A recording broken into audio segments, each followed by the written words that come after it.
gentlemen, this is an English session, and it's my pleasure to introduce to you the European project HeartCycle, one of the largest IPs we have at the moment, where the main aspect of the project is patient in the loop.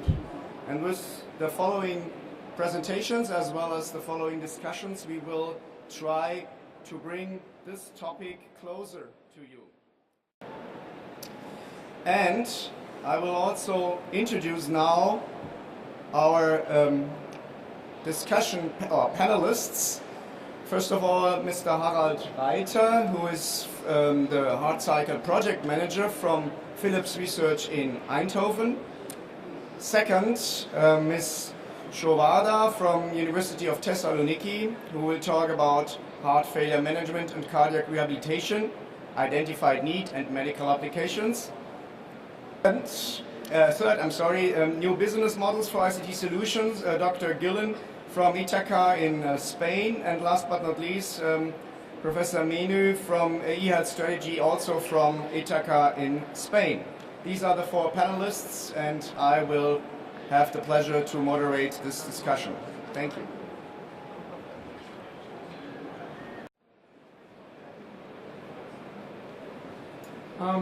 Okay, good afternoon. So, in this, my brief talk is related to the challenges that HeartCycle is facing in this project. The first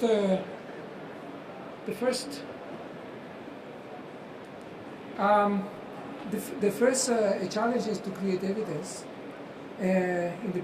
of the benefit of the closed-loop approach for chronic disease management and rehabilitation. And this evidence, as it was said for my colleague before, is will be achieved through two clinical trials. But this is not enough, really, when talking with healthcare managers, and in the problem of moving from the research to the clinical practice. And we all agree that there is a huge information existing now, that the same that will be added by HeartCycle. There is a huge information and evidence on the improvement of health outcomes due to telemonitoring and due to the application of very concrete disease management processes. There are hundreds of clinical studies and guidelines already available.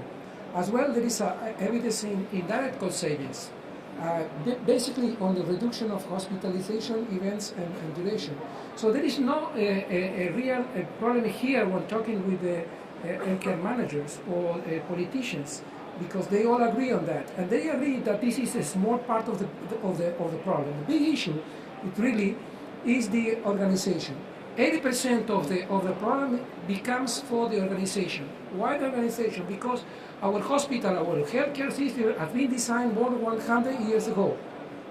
And we are progressing incorporating technology for diagnostics and for therapy, but very few that are related to the real change on the processes in there, the process of healthcare, more efficient process for healthcare. And the system like HeartCycle are directly oriented to create a new, more advanced and efficient process for healthcare.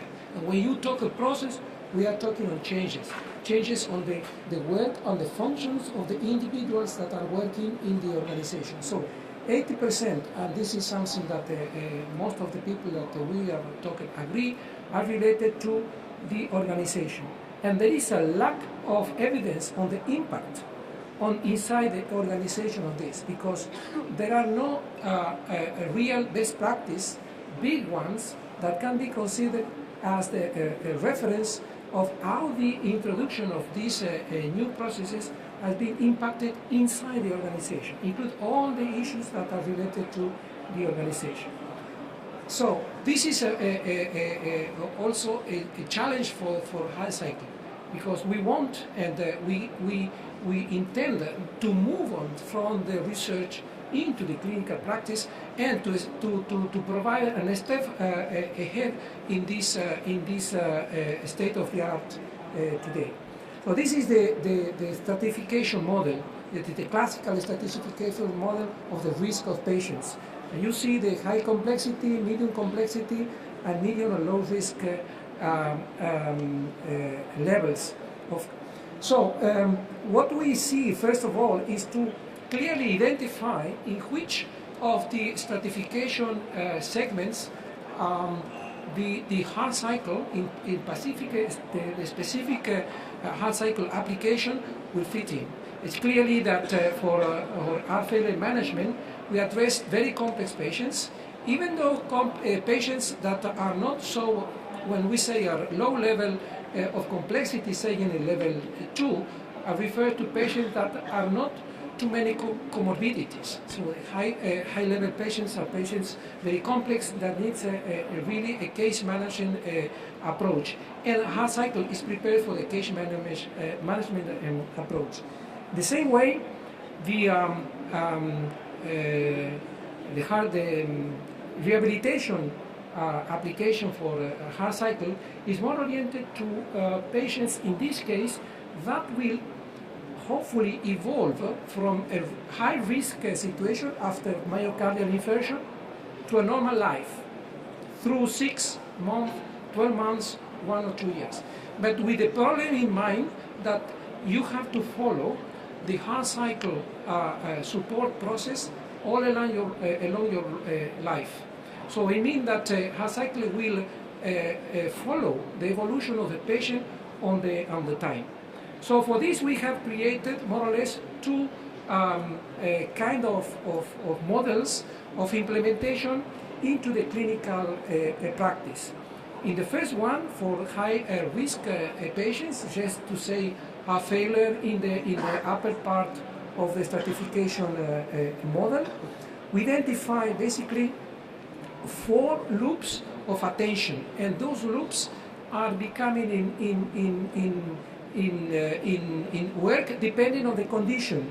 Now the condition is the dynamic evolution or the dynamic stratification of the patient at any time. And we have a patient in the home loop, we have a patient in the call center loop that is working, say, on the daily basis, that you have this continuity of care through telemonitoring, through questionnaires and patient feedback. More of them are automatically being realized. And we have other loops, like the one that is related to the primary loop, depending on your healthcare model. For instance, in the south of Europe, you have a more oriented primary care based system. So primary care participate in the assessment and continuity of care of patients. So HeartCycle should provide those general practitioners with enough information to take care of the patient in the moment that is come to the visit, as well as specialized clinics or specialized units that are dedicated to home care. In the more, say, for low, medium, this is the case, for instance, for rehabilitation. We see patients that are in the vertical loops, including the home care loop, as well as specialized clinics for rehabilitation that could be inside a hospital or an independent outpatient clinic that provides such a specialized care service. As well, we introduce here the concept of continuity of care all along the life of the patient, and this attention, this medical control is not only provided at home or in the outpatient clinic, but outside home, in the workplace, everywhere you are, including gyms, including the in-house gym in your company, or the fitness centers nearby your home, everywhere. And we introduce here in our model what is called the co-producers of health. The co-producers will be the organization that will participate in the care of patients, provided the special say. This is a typical case of a fitness center that may participate in the long-term care process. So finally, I want to show this a schema of a business case that have been implemented and is now in progress in Valencia, in the hospital, a big hospital, Hospital La Fe, where we have identified the roles of providers, technology and service providers. You see software as a service, as a model of provision, all the HeartCycle related software services. And on top of this, it was necessary to provide other services that are not related to the technology, but are related to the implementation of the clinical case, which are logistics and delivery, which is not less important than the others. And in the other side, what are the specific services provided by the healthcare organization. I think that just to present this for the discussion. Thank you very much.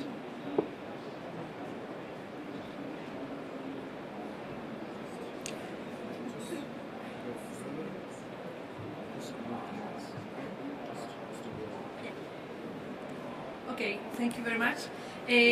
My presentation or my final talk will be dealing with the professional and the new roles and how the healthcare needs to be reorganized or needs to think differently in order that we can take profit of these tools and make them really useful.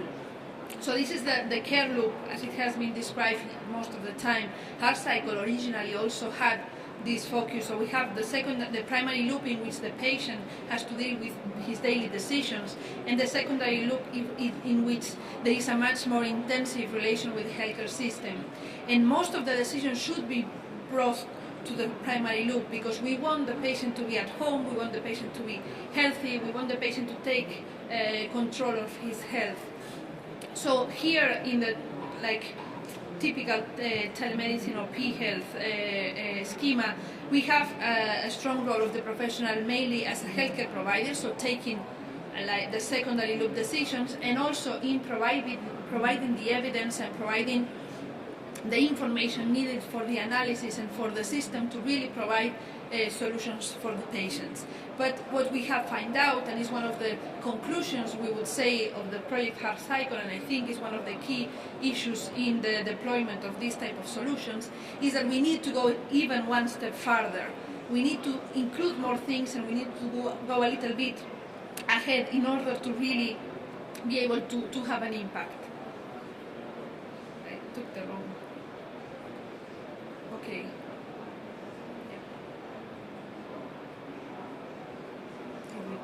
Okay, so originally the relationship was the patient to the professional, and it was one direction, so we were receiving the information and the patient was quite a passive actor.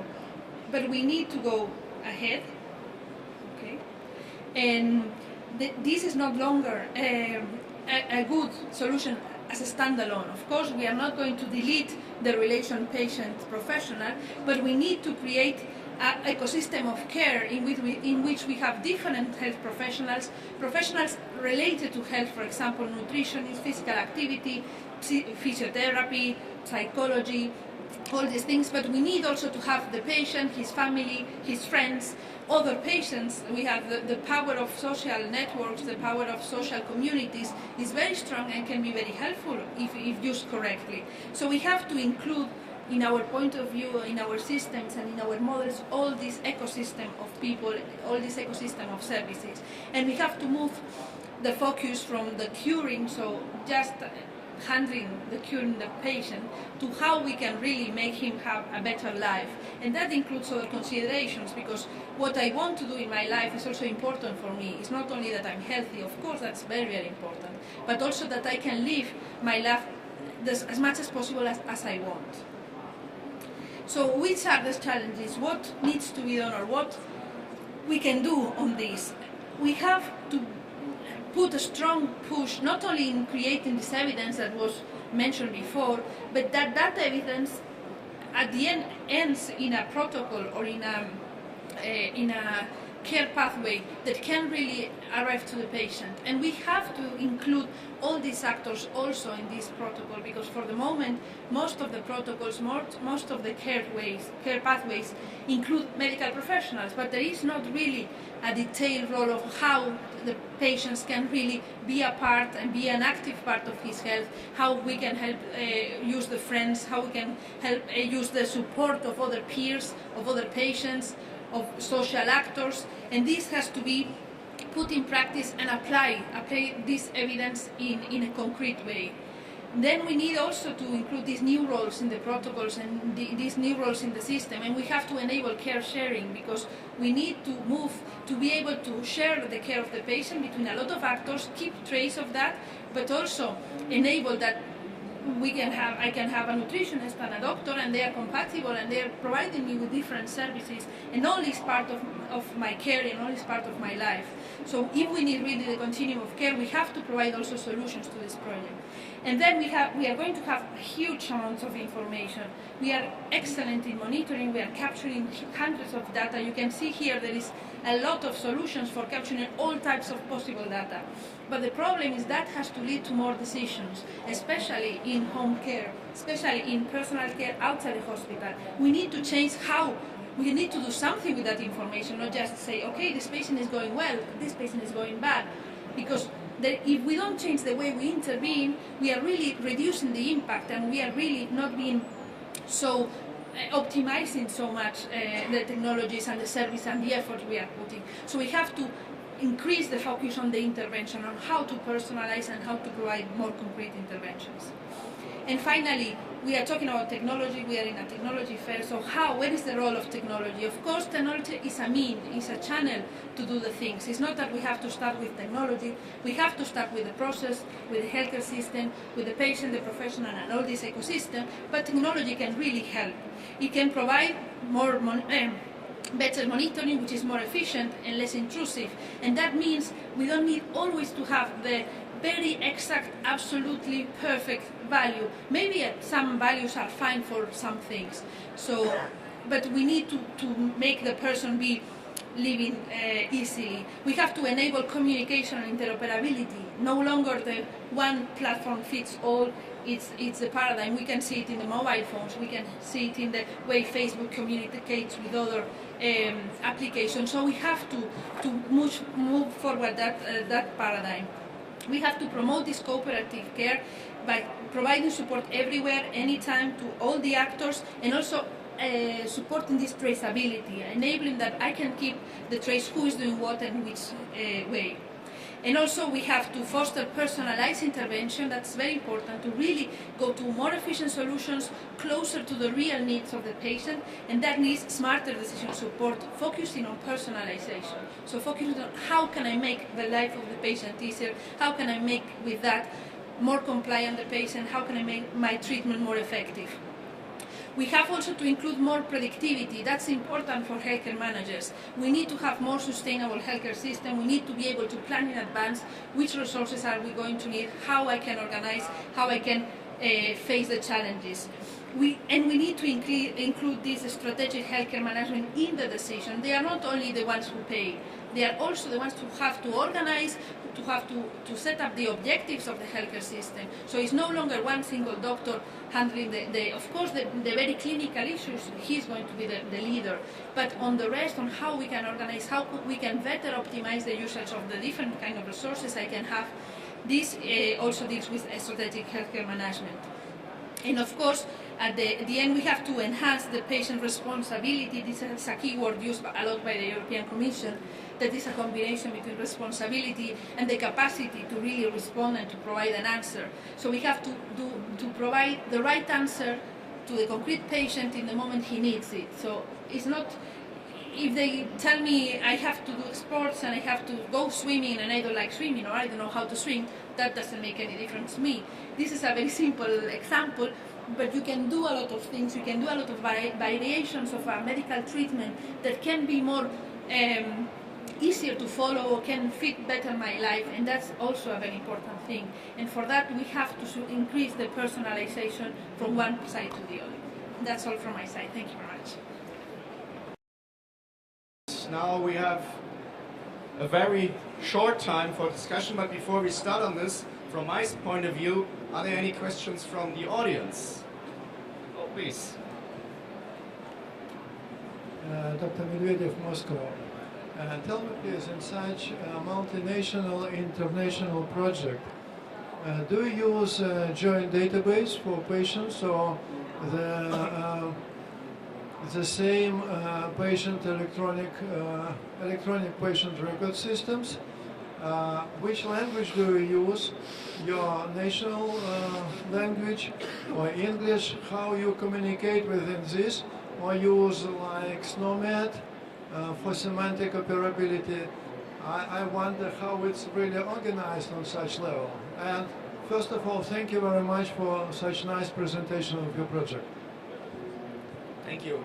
Okay, thank you. Maybe I will start trying to answer your question. So, first of all, the language all over is English. Every documentation is done in English. The communication towards the European Commission is in English. And about the databases you asked in the beginning, of course we collect data and we try to do it in a structured way that the partners from a European project who will support the tasks of analyzing data, of seeing what is in the data, of purifying data, that they can all have access and can use it in the right way. So this is a structured database that we use and we will share it between the partners. If I can add one thing, for the service that we are going to provide in the different pilots, we are having local instantiations of the system. This is due not for technology reasons, but for legal reasons. In the countries they have not supported databases being somewhere else than in the hospital and things like that. And we are having services also in the local language. But the system is unique and we can share the data for investigation purposes, and we are following standards. We are using HL7, we are using Continuum Health Alliance, everything we are standardizing. So as you have seen, we have technology in this, we have the medical world in this, we have software, we have tools, and we have sensors in this. Now, the question that I think remains is, what are the obstacles for implementation? What are the challenges to really put this into real world and make a business and some real value for the customer, for the patient, for the individual patient out of it?